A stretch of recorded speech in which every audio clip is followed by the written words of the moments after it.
campers. We miss you. For those of you who don't know who we are, I'm Karina. I'm the summer office manager, and this is my daughter Erica.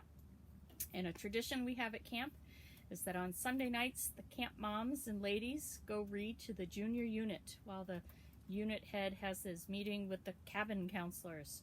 And so we are going to be reading to you this summer, and we're going to read my favorite book called My Side of the Mountain. And Erica and I are going to take turns. So remember, the best way to fall asleep while we're reading is to turn off your lights, turn off your voices, and turn on your ears. Here is the first chapter. Chapter's called In Which I Hole Up in a Snowstorm. I'm on my mountain in a tree home that people have passed without ever knowing that I am here. The house is a hemlock tree 6 feet in diameter and must be as old as the mountain itself. I came upon it last summer and dug and burned it out until I made a snug cave in the tree that I now call home. My bed is on the right as you enter and is made of ash slats and covered with deerskin. On the left is a small fireplace about knee height. It is of clay and stone. It has a chimney that leads the smoke out through a knothole. I chipped out 3 other knotholes to let the fresh air in. The air coming in is bitter cold. It must be below 0 outside, and yet I can sit here inside my tree and write with bare hands. The fire is small, too. It doesn't take much fire to warm this tree room. It is the 4th of December, I think. It may be the 5th. I'm not sure because I have not recently counted the notches in the aspen pole that is my calendar. I have been just too busy gathering nuts and berries, smoking venison, fish, and small game to keep up with the exact date.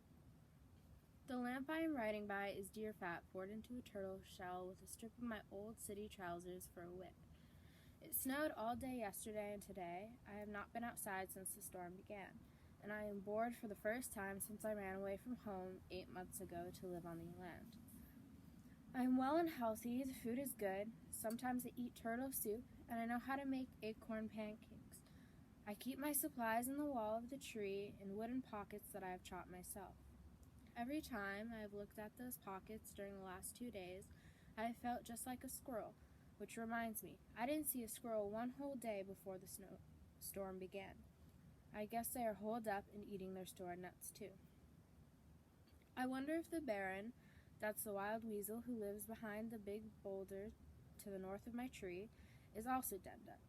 Well, anyway, I think the storm is dying down because the tree is not crying so much. When the wind really blows, the whole tree moans right down to the roots, which is where I am. Tomorrow, I hope the Baron and I can tunnel out into the sunlight. I wonder if I should dig the snow. Well, that would mean I would have to put it somewhere. And the only place to put it is in my nice snug tree. Maybe I can pack it with my hands as I go. I've always dug into the snow from the top, never from under. The Baron must dig up from under the snow. I wonder where he puts what he digs. Well, I guess I'll know in the morning. When I wrote that last winter, I was scared and thought maybe I'd never get out of my tree. I had been scared for 2 days, ever since the first blizzard hit the Catskill Mountains. When I came up into the sunlight, which I did by simply poking my head into the soft snow and standing up, I laughed at my dark fears. Everything was white, clean, shining, and beautiful. The sky was blue, blue, blue. The hemlock grove was laced with snow, the meadow was smooth and white, and the gorge was sparkling with ice. It was so beautiful and peaceful that I laughed out loud. I guess I laughed because my first snowstorm was over and it had not been so terrible after all. Then I shouted, I did it! My voice never got very far. It was hushed by tons of snow. I looked for signs from the Baron Weasel. His footsteps were all over the boulder, also slides where he had played. He must have been up for hours enjoying the new snow. Inspired by his fun, I poked my head into my tree and whistled. Frightful, my trained falcon flew to my fist, as we jumped and slid down the mountain, making big holes and trenches as we went. It was good to be whistling carefree again, because I was sure scared by the coming of that storm. I had been working since May, learning how to make a fire with flint and steel, finding what plants I could eat, how to trap animals and catch fish, All this so that the curtain of blizzard struck the Catskills, I could crawl inside my tree and be comfortably warm and have plenty to eat. During the summer and fall, I had thought about the coming of winter. However, on the 3rd day of December, when the sky blackened, the temperature dropped, and the first flakes swirled around me, I must admit that I wanted to run back to New York. Even the first night that I spent out in the woods, when I couldn't get the fire started, was not as frightening as the snowstorm that gathered behind the gorge and mushroomed up over my mountain. I was smoking 3 trout. It was 9 o'clock in the morning. I was busy keeping the flames low so they would not leap up and burn the fish. As I worked, it occurred to me that it was awfully dark for that hour of the morning. Frightful was leashed to her tree stub, and she seemed restless and pulled at her tethers. Then I realized that the forest was dead quiet. Even the woodpeckers that had been tapping around me all morning were silent. The squirrels were nowhere to be seen. The juncos and chickadees and nuthatches were gone. I looked around to see what the Baron Weasel was doing. He was not around. I looked up.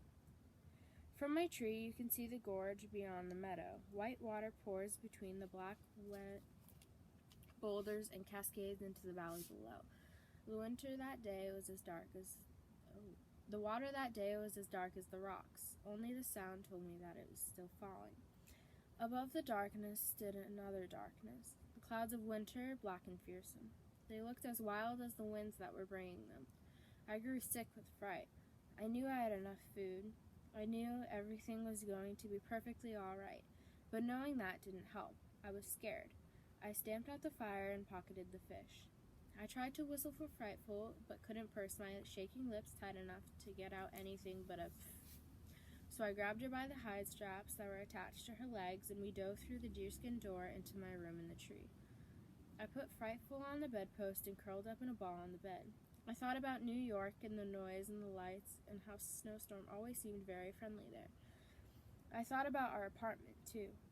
At that moment, it seemed bright and lightened and warm. I had to keep saying to myself, there were 11 of us in it. Dad, Mother, 4 sisters, 4 brothers, and me. And not one of us liked it, except perhaps little Nina, who was too young to know. Dad didn't like it even a little bit. He had been a sailor once, but when I was born, he gave up the sea and worked on the docks in New York. Dad didn't like the land. He liked the sea, wet and big and endless. Sometimes he would tell me about great-grandfather Gribbly, who owned land in the Catskill Mountains and felled the trees and built a home and plowed the land, only to discover that he wanted to be a sailor. The farm failed, and great-grandfather Gribbly went to sea. As I lay with my face buried in the sweet, greasy smell of my deerskin, I could hear Dad's voice saying, "That land is still in the family's name. Somewhere in the Catskills is an old beach with the name Gribbly carved on it. It marks the northern boundary of Gribbly's Folly. The land is no place for a Gribbly." "The land is no place for a Gribbly," I said. "The land is no place for a Gribbly."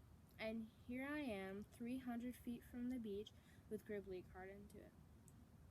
I fell asleep at that point, and when I awoke, I was hungry. I cracked some walnuts, got down from the acorn flour I had pounded with a bit of ash to remove the bite, reached out the door for a little snow, and stirred up some acorn pancakes.